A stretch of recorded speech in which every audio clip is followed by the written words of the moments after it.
When the first decade of the 2000s came to an end, open-world games had basked in a period of tremendous evolution. While the Grand Theft Auto series continued to refine the metropolitan sandbox, more and more titles were showing that the genre could work well beyond the confines of modern-day urbanity.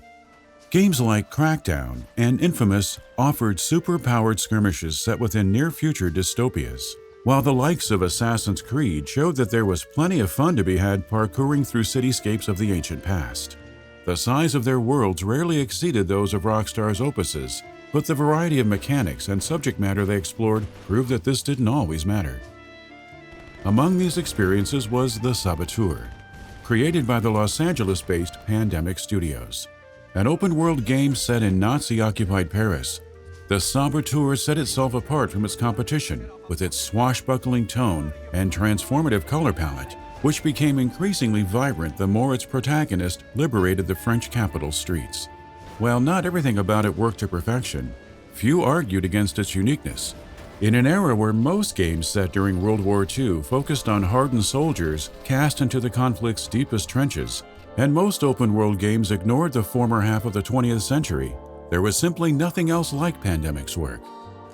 Yet more unique than the game itself were the circumstances in which it was developed and released. For The Saboteur served as Pandemic's sole lifeline during one of its most difficult periods, and its swan song once these difficulties forced the studio to close its doors. This is the history of The Saboteur.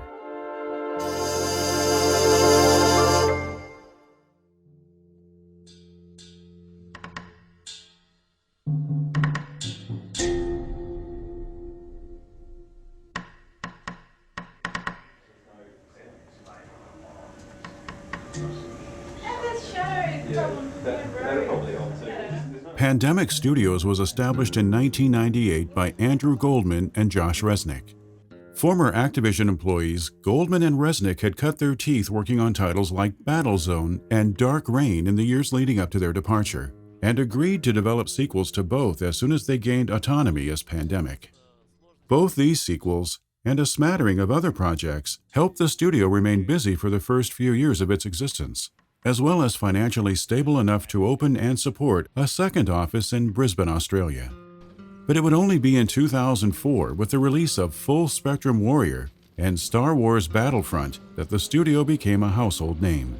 Full Spectrum Warrior, a tactical strategy game that had been developed in collaboration with the United States military, impressed players with its deep and polished single-player campaign, while Battlefront, which allowed players to reenact their favorite skirmishes from the Star Wars universe, won the hearts of multiplayer aficionados worldwide. Pandemic proceeded to follow up these successes in 2006 with the open-world mayhem of Mercenaries' Playground of Destruction, as well as the lovably wacky Destroy All Humans, and after that with sequels to both Full Spectrum Warrior and Battlefront. For a brief period of time, it seemed as if Pandemic could do no wrong. Yet almost as soon as this sentiment had settled in, the studio was purchased by EA in 2008, as part of a larger deal that brought both it and BioWare under the company's fold. Opinions on the purchase ranged the gamut. In an interview with GameSpot held shortly after news of it broke out, Josh Resnick expressed nothing but positivity about it, explaining that it was something both sides had mutually agreed upon and would benefit immensely from in the years to come. EA would be able to have another world-class studio contributing to its portfolio, and Pandemic would be able to use its new owner's resources to become bigger and better than ever before. Fans, however, became immediately concerned that EA's influence would gradually erode away at the quality of the studio's works, or eventually result in it being shuttered. And as time began to pass, these concerns started to feel warranted. The first game Pandemic released under its new owner's thumb, Mercenaries 2: World in Flames, felt woefully rushed and unpolished, while the second, Lord of the Rings: Conquest, felt even more so. After a brief few years of glory, Pandemic's reputation was severely slipping, and the industry around it wasn't about to let it catch up. If the studio wanted to reclaim its former honor, it needed to release a Hail Mary of an experience, and it needed to do so soon. Yet its staff remained confident, because, as it turned out, they'd been tinkering on a game they believed would offer just that. A game called The Saboteur.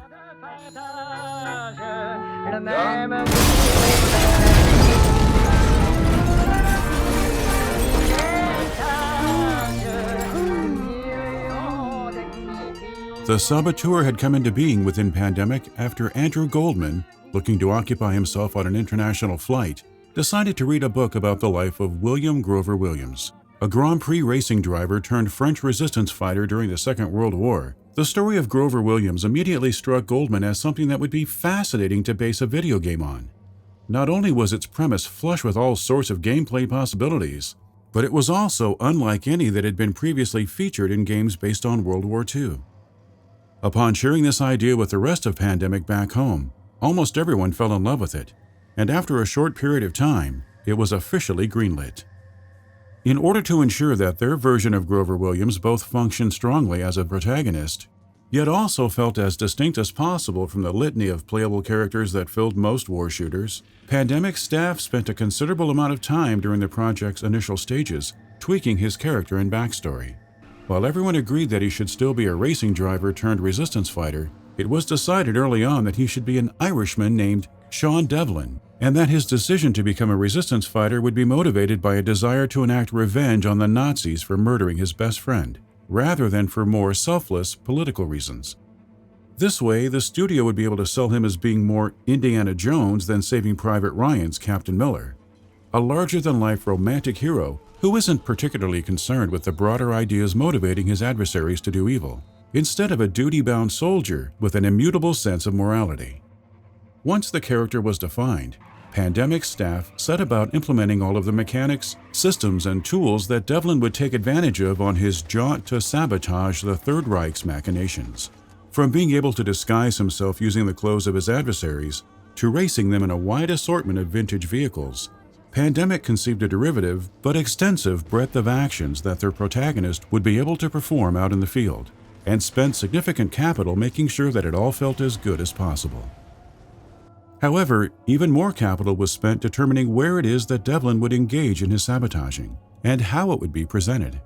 In an interview with GameSpot in the fall of 2009, Pandemic's Chris Hunt would explain how initially, the team considered having the game take place across multiple metropolitan centers across France, before realizing that it would be better to keep things focused and have most of it set within Paris. Once this was decided, however, new problems arose. Not only were there almost no other video games that the team could reference in determining what Paris should look like in a 3D environment, but unlike most American cities, which featured simple, grid-like layouts, the French capital's layout was significantly more complex and erratic than anything they were used to. And once they figured out how to work around this, they found that it just didn't feel right. The city was supposed to be under Germany's lock and key, yet no matter how many Nazis they placed around the map, it never looked like it was actually under occupation by an oppressive force. It always looked too vibrant, too full of hope. As a result, Pandemic decided to make it so that the game's more heavily controlled areas appeared monochromatic, and its less heavily controlled areas, the areas that the player helped liberate, appeared more colorful, in order to make the divide between freedom and tyranny in their version of Paris appear razor sharp.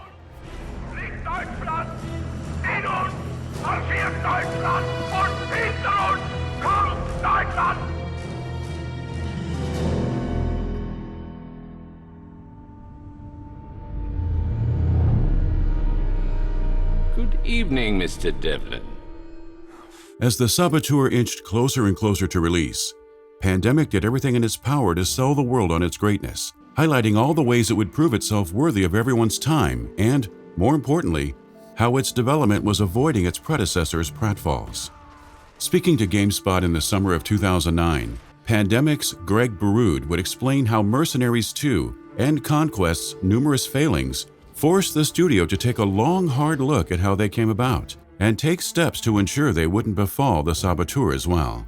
Instead of trying to build it using whatever technology was at hand and rush it out the door, the studio made sure its underlying infrastructure thoroughly supported its design and carefully paced its development, pushing its release date back whenever it became apparent that more time was needed. After watching their reputation become increasingly muddled over the previous few years, Pandemic staff didn't want to take any chances with the Saboteur. Everything about it was to be as optimized for success as possible. But then, just as the studio was squeezing in its last bit of optimization, Word broke out in November of 2009 that EA was laying off 1,500 employees across all of its studios, and that Pandemic's 200-strong staff were among this number. Fans around the world were distraught, yet not all that surprised, as the move came just under a year after the closure of Pandemic's Brisbane office, which EA had decided to put to bed after it failed to bring together an open-world adaptation of Christopher Nolan's The Dark Knight. EA's reasons for deciding to shut down Pandemic's prime studio, however, were more complicated. Speaking to Kotaku shortly after the closure, EA CEO John Riccitiello explained that the company was becoming more and more dependent on digitally distributed experiences for smartphones and social media platforms than ever before, and that a company like Pandemic, which both wasn't in the business of making such games and cost a small fortune to employ workers at, no longer felt like a good fit for its portfolio. These sentiments would be echoed 2 years later by Resnick, who would state in a 2011 interview with Gamasutra that the landscape of the video game industry was undergoing massive changes at the time, and that because they'd spent the previous few years working exclusively on massive, open-ended experiences, they'd stretched themselves too thin to adequately respond to said changes. However, an anonymous NeoGAF poster claiming to have worked for Pandemic would also blame the studio's misfortune on its management at the time of its demise, alleging that they worked themselves into an untenable situation through repeated bad decision-making and a lack of accountability.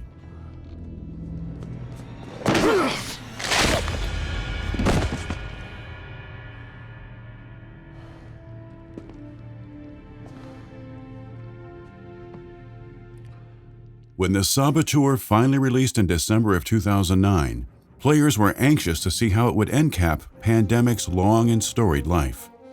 The studio's last project was no longer just a game to be enjoyed. It was now the period to its entire body of work, a monument upon which its entire legacy would be judged, and its closure would be damned. And once they got their hands on it, they found it a worthy monument at that, at least for the most part. There was almost no disagreement that watching the Saboteur's world become flush with color was a sight to behold, and that there was plenty of fun to be had giving all the Nazis strewn about it their due. As a pulpy Indiana Jones-esque romp starring an Indiana Jones-esque protagonist, The Saboteur was utterly on point, and to many, that was all that mattered. Yet underneath its glossy exterior, there were no shortage of problems with it for critics to scrutinize. Whether it was the slowness of its parkour elements, the ineffectiveness of its stealth mechanics that allow one to remain hidden, or the looseness of its hand-to-hand combat, there seemed to be some inadequacy around every corner of its design. Some mechanic taken from another, more popular game that just wasn't implemented as well as how it had been originally done. Despite trying its best, The Saboteur wasn't the be-all, end-all of an experience that its creators had hoped it would be. But it was great where it counted, and unique enough to ensure it wouldn't be mistaken for anything else.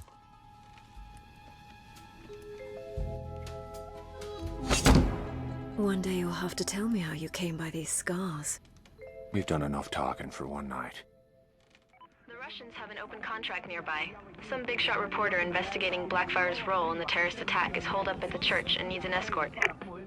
Almost immediately after Pandemic's closure, EA had expressed that it remained extremely committed to the studio's brand and properties, and would be continuing to keep both alive at its Los Angeles offices with the help of a small, yet focused group of former Pandemic team members. In the years that have followed, however, the company has yet to fulfill this promise.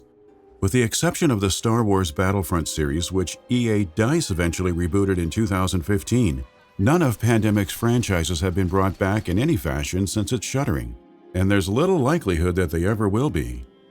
The EA of today is a company that deals exclusively in extremes, with its output composed almost entirely of gigantic AAA experiences and small-scale independent efforts. Games like The Saboteur, which existed between these two opposites in both scope and sales, simply no longer have a place within its portfolio.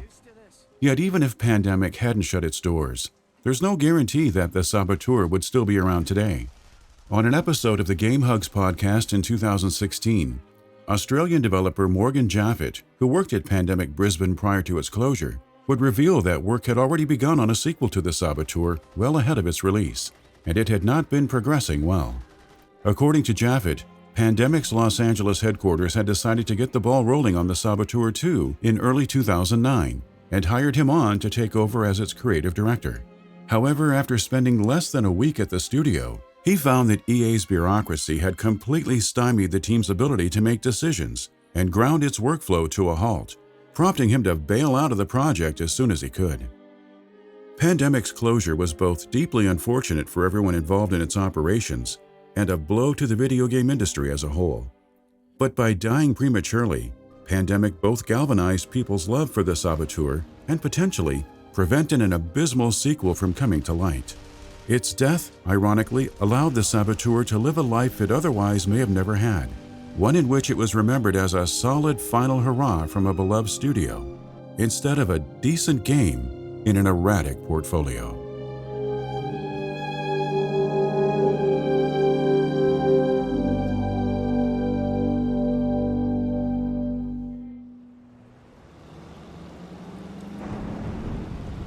Thank you for watching our video.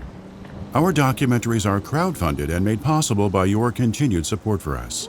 We'd like to thank by name the generous patrons who have pledged to our highest reward tier: Andreas Ebenhardt, Caleb Shishkevich, Jefferson dos Santos Oliveira, Kaitadis, Kyle Polenton, Mohammed Kayed, Patrick Bolio. If you enjoy our content, please consider subscribing to our channel and joining us on Patreon. Thank you.